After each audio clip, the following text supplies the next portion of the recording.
तो अगर आप भी एक 12th स्टैंडर्ड के स्टूडेंट है तो आपको मैं बता देता हूं कि only 7 days are remaining for your board exam. जी हां, सिर्फ 7 दिन रह गए हैं आपके बोर्ड एग्जाम को स्टार्ट होने में, और देखते ही देखते ये जो समय है वो भी बीत जाएगा और आप अपने बोर्ड एग्जाम के सेंटर में बैठे होंगे और अपना पहला पेपर इंग्लिश का लिख रहे होंगे, और फिर ये रियलाइज होगा कि काश मैंने बहुत सारी चीजों के ऊपर पहले ही ध्यान दिया होता, पहले से ही पढ़ा होता तो बहुत अच्छे मार्क्स स्कोर कर लेता।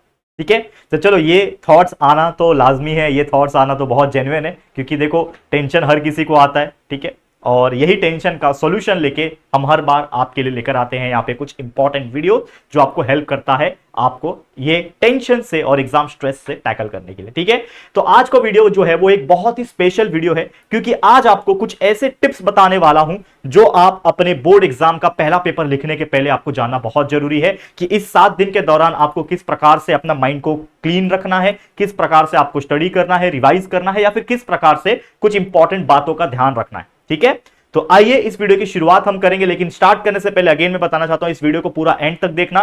5 इंपॉर्टेंट टिप्स तो दूंगा ही, लेकिन साथ में एक बोनस टिप्स दूंगा जो आपके लिए बहुत ज्यादा जरूरी हो जाता है। ठीक है, तो चलिए इस वीडियो की शुरुआत करेंगे। आप लोग इस वीडियो को पूरा जरूर से देखना, और अगर आप चाहो तो इस वीडियो की स्पीड को 1.5 की स्पीड पे लगा सकते हो, ताकि बहुत कम समय में आप इस वीडियो को पूरा पूरा देख पाओ। तो चलिए वीडियो की शुरुआत करते हैं। नमस्कार दोस्तों, मैं हूं राहुल जायसवाल एंड स्वागत है आप सभी का हमारे इस यूट्यूब चैनल JR कॉलेज में। तो चलो सीधा आते हैं टिप्स के ऊपर। लेकिन अगर हम बात करें, आज ये वीडियो जो आपको जो डेट पे मिल रहा होगा, जिस दिन मैं ये वीडियो को पब्लिश कर रहा हूं, वो 4 तारीख है। तो अगर हम काउंट करेंगे तो 4, 5, 6, 7, 8, 9, 10 और 11 से आपका एग्जाम है। मतलब मोटा मोटा बात करें तो only 7 days are remaining, and इसी 7 days के अंदर जो भी हमें करना है, चाहे वो पढ़ना हो, रिवीजन करना हो, चाहे वो प्रैक्टिस करना हो, रिवीजन का भी रिवीजन करना हो, हर चीज आपको इसी 7 दिन के अंदर करना है। तो किन किन बातों का स्पेशली आपको ध्यान रखना है, तो आइए शुरुआत करेंगे। और ये video again science and commerce दोनों ही स्ट्रीम के बच्चों के लिए कॉमन होने वाला है। तो अगर आप एक 12वीं के बच्चे हो तो जरूर से इस वीडियो को एंड तक देखना। तो let's get started.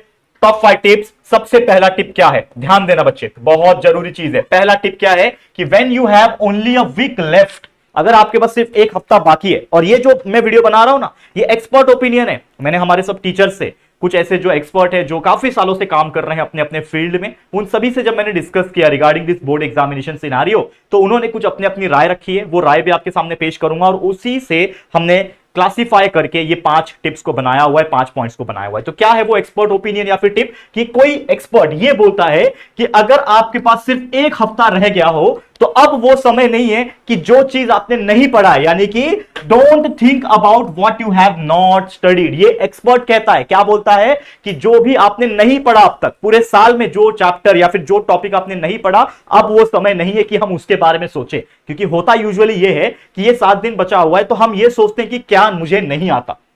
Rather than focusing on what you have not studied, you have to think that what you have studied and you have to revise only those topic जो आपने पहले से पढ़ रखा है, ताकि ये 7 दिन को और मजबूत तरीके से आप प्रैक्टिस करके, रिवीजन करके मजबूत बना लो और एग्जाम में उनके आंसर्स को लिख पाओ।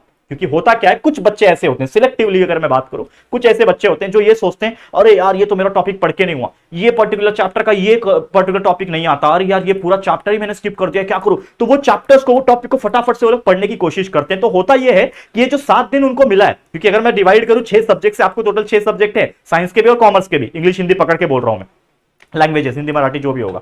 ठीक है, तो 7 दिन के हिसाब से डिवाइड करो तो हर सब्जेक्ट को मतलब रिवाइज करने के लिए आपके पास एक एक दिन ही है, 1 दिन 1.5 दिन जो भी है। तो 1-1.5 दिन तो ऐसे यार मतलब तुरंत बीत जाता है, आपको पता भी नहीं चलता है। तो ये 1-1.5 दिन आप उन पर्टिकुलर टॉपिक्स को मजबूत बनाने में लगाना चाहते हो कि जो टॉपिक आपने नहीं पढ़ा, चलो यार पढ़ लेता हूं, जो टॉपिक नहीं पढ़ा क्या पता उसमें से आ जाए। अरे भाई, जो नहीं पढ़ा वो आपके नसीब में है ही नहीं, उसको छोड़ दो और उसके बारे में सोचना भी छोड़ दो। क्योंकि बाई चांस अगर उसमें से टॉपिक आ भी जाते हैं तो आपके पास इतना तो कैपेबिलिटी है कि आप उसको ऑप्शंस में डाल सकते हो, और बाकी चीज जो आपने मजबूती से पढ़ रखा है, अच्छे तरीके से रिवीजन कर रखा है, उसको आप लिख के आ जाओगे। तो ये आपको एक ऑप्शन मिलता है बोर्ड एग्जाम में, हर एक चीज का ऑप्शन होता है, तो आप जरूर से कर पाओगे। तो never think about those topic जो आपने नहीं पढ़ा, उसको भूल जाओ, तेल लेने गया वो टॉपिक, सीधी लैंग्वेज में बात करूं तो समझ में आ गया। ये है पहला एक्सपर्ट टिप। दूसरा एक्सपर्ट टिप क्या बोलता है, दूसरा एक्सपर्ट टिप ये बोलता है कि focus more on revision and recall activities.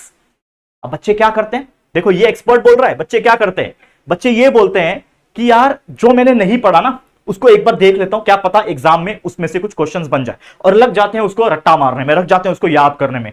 ठीक है, लेकिन वो ये सोचते नहीं है कि जो ऑलरेडी मैंने इतना सारा वास्ट सिलेबस पढ़ के रखा है, साइंस स्ट्रीम की खासकर बात करूं, कॉमर्स की बात करूं, इतना सारा जो मोटा मोटा आपने पढ़ रखा है इतने 7-8 महीने से, और अभी जो लगातार आप पढ़ते आ रहे हो, उसको जरूरत है रिकॉल की, उसको जरूरत है रिवीजन की। क्यों रिवीजन इंपॉर्टेंट है? मान लो कि आपने कोई टॉपिक को पहले से पढ़ रखा था, लेकिन आपने रिवीजन किया ही नहीं, आपने उसको रिकॉल किया ही नहीं लास्ट मोमेंट पे, तब जब एग्जाम में वो क्वेश्चन को जब आप देखोगे और वो क्वेश्चन को अपने आंसर शीट में उसका आंसर लिखने जाओगे, तो आप जब रिकॉल करोगे उस टाइम पे, तो आपको वो चीज याद नहीं आती है, इतना इजीली याद नहीं आता है। तो ये कोई एबीसीडी नहीं है जो आपने बचपन से 15-16 साल से 20 साल से पढ़ते आ रहे हो, ये कोई वो एबीसीडी नहीं है, ये आपके क्वेश्चन आंसर है जो रिसेंटली आपने पढ़े हैं। तो वो याद क्यों नहीं आ रहा?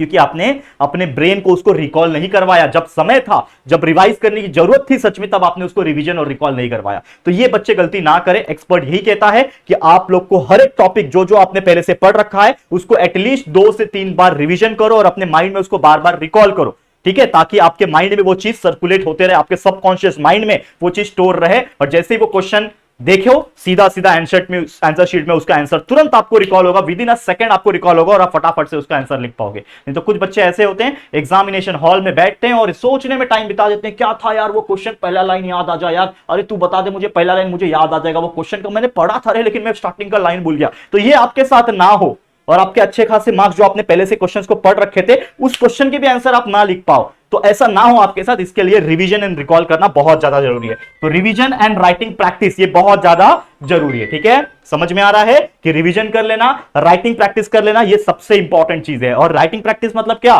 कि जो आपने पढ़ रखा है उसको आप लिखित में प्रैक्टिस करो, ताकि एग्जाम में भी आप लिखने का हैबिट अच्छी तरीके से डाल पाओ, यानी अच्छी तरीके से आप कर पाओ उसको। समझ में आ गया? ये दूसरा टिप है। तीसरा टिप की बात कर लेते हैं, टिप नंबर 3। क्या है वो टिप नंबर 3? तो एक्सपर्ट ये कहता है कि don't waste your precious time.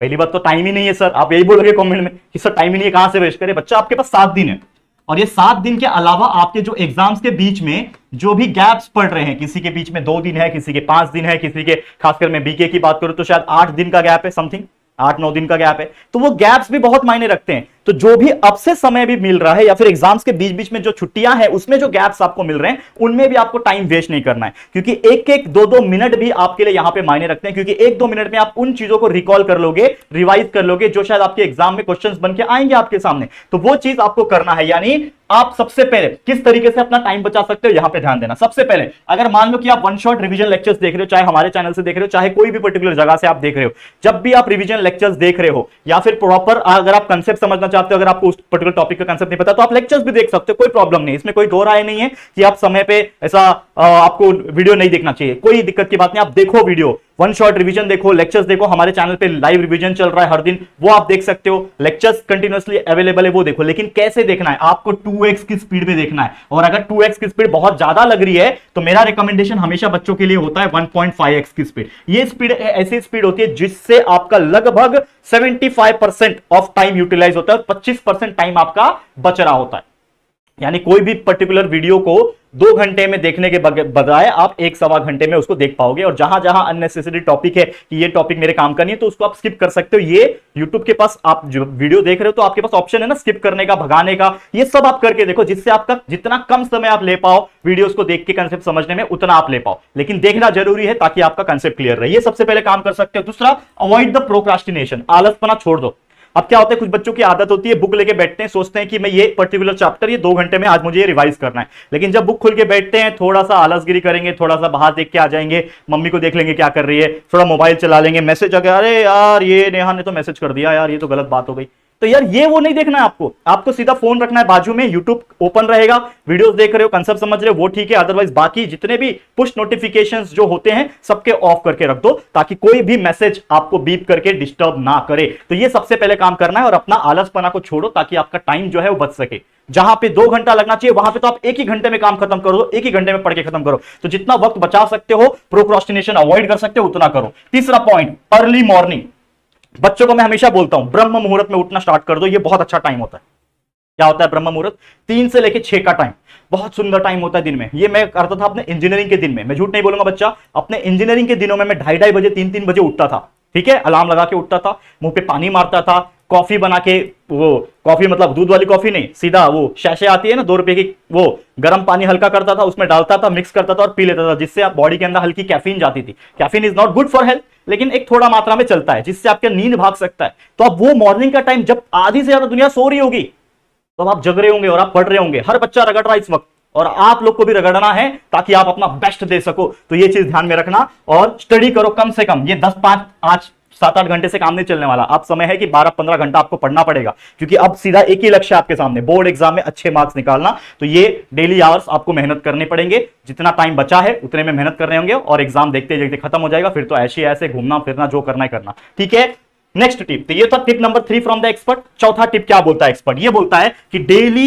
Q&A यानी क्वेश्चन आंसर, जितने भी क्वेश्चन आंसर होते हैं उसको प्रैक्टिस करो, चाहे वो ऑब्जेक्टिव्स हो, चाहे वो गिव रीजन हो, डिस्टिंग्विश बिटवीन हो, लेटर्स हो, चाहे वो लैंग्वेजेस के राइटिंग स्किल, ग्रामर हो, चाहे वो पर्टिकुलर बड़े बड़े क्वेश्चन हो, डिस्क्राइब वाले हो, क्वेश्चन आंसर्स हो, ये सब चीज आपको डेली बेसिस पे कुछ ना कुछ तौर पे प्रैक्टिस करते रहना है, याद करते रहना है, और टाइम लिख के प्रैक्टिस करना है। भले ही रफ हैंडराइटिंग में लिखो जिससे आपको ही समझ में आए, लेकिन आप हैबिट डालोगे ये चीज का तो आपको बहुत हेल्प करेगा। तो इससे आप क्या कर सकते हो? तो टेक IMP क्वेश्चंस, जितने भी इंपॉर्टेंट क्वेश्चन है। अब इंपॉर्टेंट क्वेश्चन कहां से लोगे? प्रीवियस ईयर क्वेश्चन पेपर्स उठा लो, उसमें से जो क्वेश्चंस बनेंगे सभी इंपॉर्टेंट होते हैं। हमने भी बहुत सारे क्वेश्चंस आपको प्रोवाइड किए हुए हैं, बहुत सारी जगह से आपको मिल जाएंगे, ऑफलाइन क्लासेस, ऑनलाइन क्लासेस, बहुत सारी जगह से आपको IMP क्वेश्चंस कहीं ना कहीं से मिल रहे होंगे। उन सभी क्वेश्चंस को लेना है, उसको रिवाइज करना और प्रैक्टिस करते रहना है। दूसरा क्या बोलता है कि refer at least 4 to 5 year of previous year questions. जो आप देखोगे प्रीवियस 4-5 साल के पेपर में जो भी क्वेश्चंस आए रहेंगे, उन क्वेश्चंस को भी अगर आप कर लोगे तो भी बहुत अच्छा मार्क्स आप अपने एग्जाम में निकाल सकते हो। तो ये बोलता है expert, that is tip number 4। एक 5वां टिप है, क्या बोलता है 5वां टिप में? कि ऑलवेज, एक्सपर्ट क्या बोलता है कि ऑलवेज एग्जामिन योरसेल्फ, यानी अपने आप को चेक करो, क्योंकि जब बोर्ड एग्जाम में जाओगे तो वो तो एक अल्टीमेटम है चेक करने का, क्योंकि उसमें अगर गलती हो गई तो फिर तो कोई चांस ही नहीं है। तो वो गलती कहां हो रही है उसको पता लगाने का सबसे बेस्ट तरीका क्या है? जैसे अभी फिलहाल में अगर आपने देखा होगा कि बहुत सारे क्रिकेट प्लेयर्स होते हैं जो रियल क्रिकेट में गलतियां करते हैं, तो उनको सुधारने का मौका दिया जाता है by playing the Ranji cricket. आपको पता है एक बहुत महान खिलाड़ी, कमेंट करके बताना कौन सा महान खिलाड़ी रणजी क्रिकेट में वापसी किया बहुत सालों के बाद, मतलब कम से कम 10-12 साल के बाद एक महान खिलाड़ी इंडियन क्रिकेट टीम का, उसने रणजी जो मैच होता है, रणजी ट्रॉफी मैच होता है, उसमें वापसी किया, और उसमें भी उसने खेलने की कोशिश की लेकिन बहुत ज्यादा रन नहीं बना पाया। आप कमेंट करके बताना कौन है वो। लेकिन वो क्या कर रहा था? अपने आप को टेस्ट कर रहा था। तो आपको भी अपने आप को क्या करना है? टेस्ट करना है। कैसे करोगे? Examine yourself, do mock test. अब मॉक टेस्ट क्या होता है? आप सैंपल पेपर्स उठा लो, कहीं से मार्केट में मिल जाएंगे, ऑनलाइन मिल जाएंगे, सैंपल पेपर उठाओ और उसको कोशिश करो सॉल्व करने के लिए। प्रीवियस ईयर क्वेश्चन पेपर उठाओ, उसको प्रॉपर तरीके से सॉल्व करो। जो भी 3 घंटे का स्लॉट है, 2 घंटे का स्लॉट है, उसमें टाइम लिखा होता है, प्रॉपर आप स्टॉप वॉच में लगाओ, घड़ी में लगाओ और उसके हिसाब से सॉल्व करो। देखो आप कर पा रहे हो कि नहीं और कहां गलती हो रही, कहां फंस रहे हो, मैथ्स में कहां फंस रहे हो, बाकी चीजों में कहां फंस रहे हो, थ्योरेटिकल में फंस रहे हो, किसमें फंस रहे हो, प्रॉपर प्रेजेंटेशन के साथ करना ताकि आपको समझ में आ जाए। तो ये कुछ 5 टिप्स थे एक्सपर्ट की तरफ से जो मैंने कहीं ना कहीं से गैदर किए हैं बात करके लोगों से, ताकि मैं आपको दे पाऊं, आपके सामने पेश कर पाऊं। तो उम्मीद करता हूं ये 5 टिप आपके लिए बहुत हेल्पफुल रहेंगे। लेकिन जाते जाते जैसा मैंने बोला, बोनस टिप क्या है? वो बोनस टिप, बोनस टिप ये है कि सबसे पहले right in your good handwriting, यानी कि जितना कोशिश करना अच्छी हैंडराइटिंग निकालना, खासकर मैं बोर्ड एग्जाम की बात कर रहा हूं, जब आप आंसर शीट में लिखोगे अच्छी हैंडराइटिंग निकालना। दूसरा, reach the centre before time. आपका जो सेंटर है, बहुत सारे लोग का सेल्फ सेंटर आता है, यानी जो जिसमें आप पढ़ रहे हो उसी स्कूल कॉलेज में आपका सेंटर लगता है बोर्ड एग्जाम के लिए, लेकिन जिनका सेंटर सेम नहीं है, अलग है, तो सबसे पहले आप उस सेंटर को 1 दिन 2 दिन पहले ही चेक करके आ जाओ कि वो कितना दूर है आपके घर से, उसको वहां तक पहुंचने में कितना टाइम लगता है, ट्रैफिक आता है कि नहीं आता है, क्योंकि बहुत सारे मेट्रो सिटीज में ट्रैफिक का बहुत लोचा है। बहुत बार ऐसा सुनने में आता है न्यूज में कि किसी का एग्जाम था, ट्रैफिक के कारण वो फंस गया और एग्जाम नहीं दे पाया। तो आपके साथ वैसा ना हो, इसके लिए आप पहले ही चेकआउट करके आ जाओ कि वो सेंटर मेरा कितना दूर है, कितना समय लगेगा, ट्रैफिक का क्या कंडीशन होता है, तो आपको वक्त के पहले सेंटर पे पहुंच जाता है आपके हर एग्जाम के दिन। ये काम करना है। दूसरा, carry all the necessary things, जितने भी आपके यूजफुल सामान होते हैं, pen, pencil, rubber, sharpener, pen का सेट हो गया, और सबसे इंपॉर्टेंट आपका जो एडमिट कार्ड है उसके कम से कम 2 कॉपी 3 कॉपी अपने पास एक्स्ट्रा रख लेना, ताकि एक गुम हुआ तो दूसरा रहेगा, कलर जेरॉक्स मार के मस्त अच्छे से रख लेना।